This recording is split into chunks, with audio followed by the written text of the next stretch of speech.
नमस्कार, मैं हूं पंडित कैलाश जोशी और आप देख रहे हैं मेरा यूट्यूब चैनल संस्कृति सीरीज। मित्रों, आपका बहुत स्वागत है मेरे यूट्यूब चैनल में।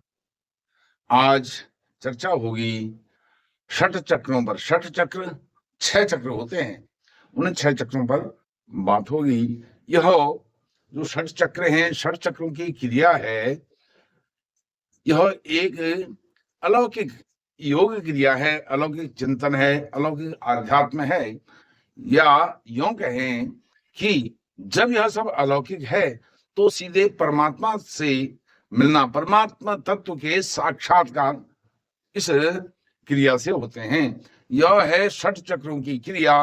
हंसः।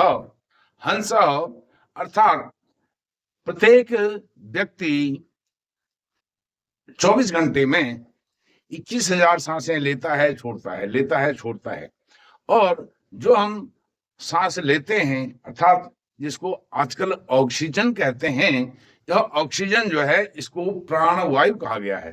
जो प्राणों की रक्षा करती है वह प्राणवायु है, वह प्राण तत्व है। और परमात्मा भी क्या है? वो भी प्राण तत्व है। इस प्राणवायु से हम परमात्मा के साथ कैसे आत्म साक्षात्कार कर सकते हैं, कैसे मिल सकते हैं, कैसे उसके दर्शन कर सकते हैं, यह विधि इसमें है। और यह विधि जैसे मैंने बताया अलौकिक है। इसके बिंदुवार जो षट चक्र हैं, उन षट चक्रों पर आते हैं। जो सबसे पहले इसका चक्र आता है वह आता है मूलाधार। मूलाधार अर्थात गुदा प्रदेश, लिंग देश के ऊपर।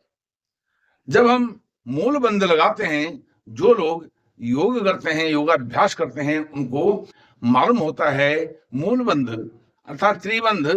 त्रिबंध क्या है? त्रिबंध एक योग है। और सबसे पहले मूल बंध लगता है, फिर उड्डयन बंध लगता है, और फिर जालंधर बंध लगता है। यह भी एक योग के साथ साथ परमात्मा से साक्षात्कार का माध्यम है, जो त्रिबंध की क्रिया योग में होती है। और इसमें जब हम योग करते हैं, योगाभ्यास करते हैं, रोज करते हैं, हमेशा करते हैं, प्रतिदिन करते हैं, तो योगाभ्यास के बीच में जब हम शारीरिक रूप से कुछ थकावट महसूस करते हैं, अपने को बहुत थका हुआ महसूस करते हैं, थकान होती है, तो उस थकान को दूर करते हैं और साथ में परमात्मा से साक्षात्कार करते हैं। वह कैसे? शवासन पर लेट करके हाथ पैर छोड़ देते हैं और पीठ के बल शरीर को शव के समान, एक मरे हुए शरीर के समान जमीन पर छोड़ देते हैं, शवासन में पीठ के बल पर। और उसमें फिर क्या चिंतन करते हैं? लंबी गहरी सांसें भरना, छोड़ना, लेना, छोड़ना, यह क्रम जारी रहता है। और उसमें मन की आंखों से, मन की जो दृष्टि है, उस दृष्टि से हम पैर के तलुओं से सिर तक और सिर से पैर के तलुओं तक अपने शरीर का निरीक्षण करते हैं कि यह शरीर हमारा कैसा बना है। हमको पता है कैसा बना है, कैसा हमारे पैर कैसे हैं, पैर के तलवे कैसे हैं, और उसके बाद घुटने कैसे हैं, कमर कैसी है, हमारे गुप्तांग कैसे हैं, हमारी नाभि, हमारा हृदय, हमारा कंठ, हमारा मुख, हमारी नासिका, हमारे आंख, कान और सिर किस प्रकार से, किस ढांचे का बना हुआ है, यह सब हम जानते हैं। और उसी का दर्शन हम फिर करते हैं, आंखें बंद करके परमात्मा का ध्यान करते हुए मन की आंखों से देखते हैं। वही उसी प्रकार की क्रिया कुछ यह भी है जो षट चक्रों के द्वारा व्यक्ति जान सकता है, परमात्मा से मिलन कर सकता है, साक्षात कर सकता है। तो सबसे पहले जैसे मैंने बताया मूल बंध लगाते हैं, तो उसमें मूलाधार जो षट चक्र है, पहला चक्र मूलाधार। मूलाधार यह हमारे लिंग देश के ऊपर अर्थात गुदा प्रदेश, जो मलमूत्र के द्वार हैं उनसे ऊपर जो होता है वह मूलाधार चक्र होता है। और यह चतुर्दल, 4 इसकी पंखुड़ियां होती हैं, इस प्रकार से यह कमलाकार चतुर्दलाकार होता है। और इसमें जो वर्ण आते हैं वर्णाक्षर से बना हुआ है, जैसे हम जानते हैं माहेश्वर सूत्र, उसी प्रकार का कुछ इसमें भी होता है। वो सौ, वो तालव्य सौ, मूर्धन सौ, दंती सौ, यह अग्नि के समान यह चतुर्दलाकार जो कमल है, यह हमारे लिंग देश और गुदा प्रदेश के ऊपर होता है। और इसमें हंस जो 21,600 आवृत्तियां हमारे सांस के अंदर बाहर होती हैं, उसमें यह हंस क्रिया प्रक्रिया चलती रहती है। 21,600 जो सांसें लेते हैं छोड़ते हैं 24 घंटे में, वह किस किस भगवान को फिर दिए जाते हैं। यही इसी का नाम अजपा गायत्री भी है। अजपा नाम गायत्री, अजपा जप भी कह सकते हैं, अजपा गायत्री भी इसका नाम है। तो यह व से लेकर के 100 तक चतुर्दलाकार, व से लेकर के 100 तक 4 पंखुड़ियां इसमें होती हैं। फिर आता है स्वादिष्ठान चक्र। स्वादिष्ठान चक्र हमारे नाभि देश में होता है, नाभि में होता है, और यह ब से लेकर के ल तक होता है, ब भ म य र ल। और यह नाभि देश में सूर्य के समान आभा वाला तेज, बहुत ऊर्जावान यह नाभि देश में होता है। हम जानते हैं सूर्य के समान है, अर्थात हमारे नाभि के अंदरी जो भाग है उसमें एक ज्वाला होती है, जठराग्नि होती है, जो हमारे भोजन को पचाती है। वहां वह धौंकता रहता है, अंदर हमारा भोजन पचता है, और हमारे नाड़ियों में, हमारी मांसपेशियों में, हमारी जो कोशिकाएं हैं, सेल्स हैं, उसमें वह फिर उसके तत्व जाते हैं। जो व्यर्थ का हो जाता है वह हमारे मलमूत्र के रूप में बाहर निकल आता है, यह होता है। फिर तीसरा होता है मणिपूरक चक्र। मणिपूरक चक्र रक्तम आभा का होता है, कुछ लाल लाल सा होता है, और यह हृदय में होता है। मूलाधार, फिर उसके बाद स्वादिष्ठान, फिर मणिपूरक हमारे हृदय में होता है, और यह 10 दलाकार होता है। 10 दल इसमें होते हैं, 10 दल पंखुड़ियां इसमें होती हैं, और यह ड से लेकर के फ तक 10 दलों का, 10 अक्षरों की इसमें उपमा दी गई है। हृदय में विराजमान रहता है 10 दल कमल। उसके बाद आता है अनाहत चक्र। अनाहत चक्र हमारे कंठ में, गले में यह उपस्थित रहता है, और यह कंठ में क से लेकर के ठ तक यह जो 12 अक्षर हैं, इसलिए यह जो कमल की पंखुड़ियां हैं 12 हैं, 12 दलाकार यह चक्र होता है। उसके बाद आते हैं जो 5वां है विशुद्ध चक्र। विशुद्ध चक्र कहाँ होता है? हमारे भ्रिकुटी में। भ्रिकुटी यहाँ पर जब हम ध्यान लगाते हैं तो उस जो अवलंब होता है, जिसका हम ध्यान लगा रहे हैं, जिस ईश्वर का ध्यान लगा रहे हैं, मान लीजिए हम भगवान राम का ध्यान लगा रहे हैं, तो यहाँ पर भ्रिकुटी जहां हमारी भावें मिलती हैं, जहां हम ऊपर फिर तिलक लगाते हैं ललाट पर, वह क्या होती है? भ्रिकुटी। भ्रिकुटी में यह षोडश दलाकार कमल चक्र होता है, षोडश दलाकार कमल होता है। और अ से लेकर के अ तक, अ आ छोटी बड़ी, उ छोटा ऊ बड़ा ऊ, और री री ली ली ए ऐ ओ औ अं अह हम जानते हैं। तो यह षोडश दलाकार यह होता है। इसके बाद होता है आज्ञा चक्र। आज्ञा चक्र हमारे ब्रह्मरंध्र में, यह ऊपर होता है ब्रह्मरंध्र में।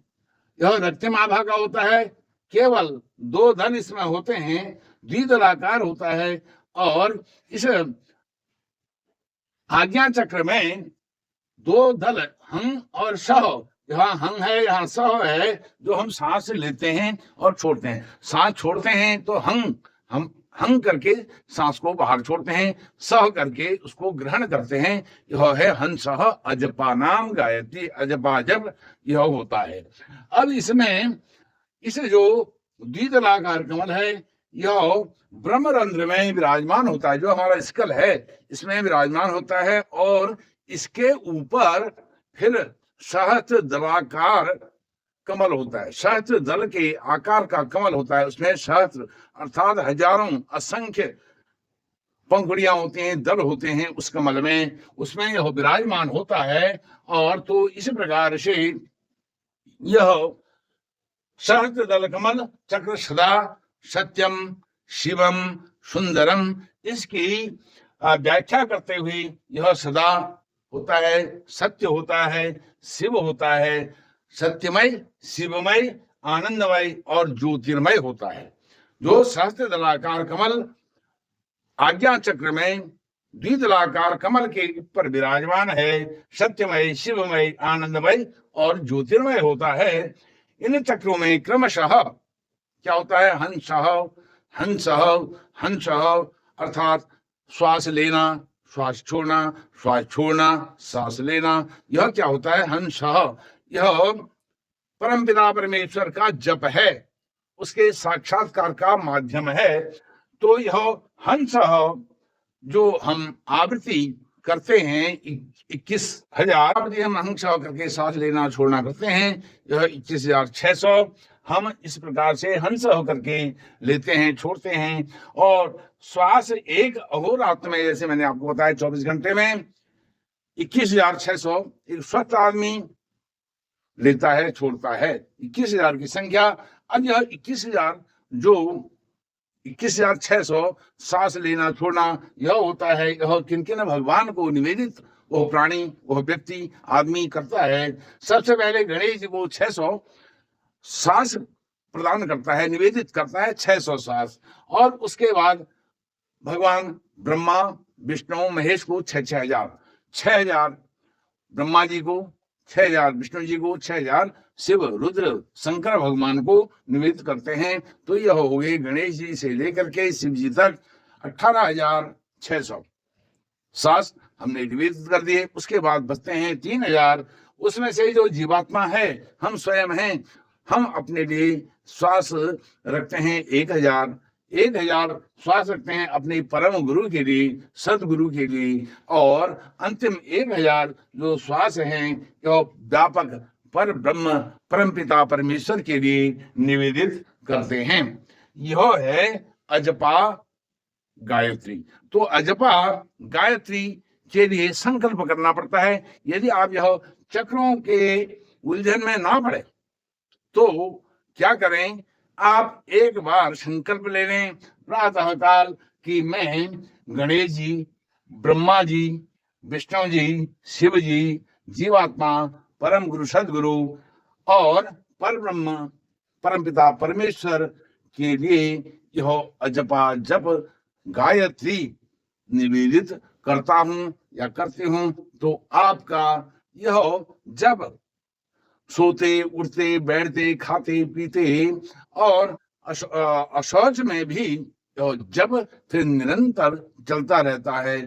फिर जब प्रातः काल दूसरे दिन आप जागते हैं, फिर आप इस संकल्प को दोहरा सकते हैं कि मैं गणेश जी, ब्रह्मा जी, विष्णु जी, शिव जी, जीवात्मा, गुरु, परम गुरु, सदगुरु, व्यापक पर ब्रह्म के लिए पुनः यह जप करती हूं या करता हूं। दूसरे दिन फिर यह जब निवेदित कर दें उनको कि मैं यह जब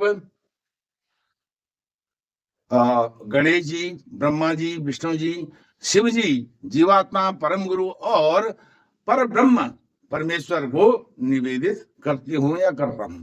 पहले तो जब करता हूं, जब संकल्प लेते हैं करने का, जब करता हूं या करती हूं, जब पूर्ण हो जाता है दूसरे दिन जा करके फिर करना है कि मैं निवेदित करती हूं। यह जो मैंने किया यह सब आपके तेरा तुझको अर्पण क्या लागे मेरा, इस भाव से निवेदित कर देना है। यही अजपा नाम गायत्री है।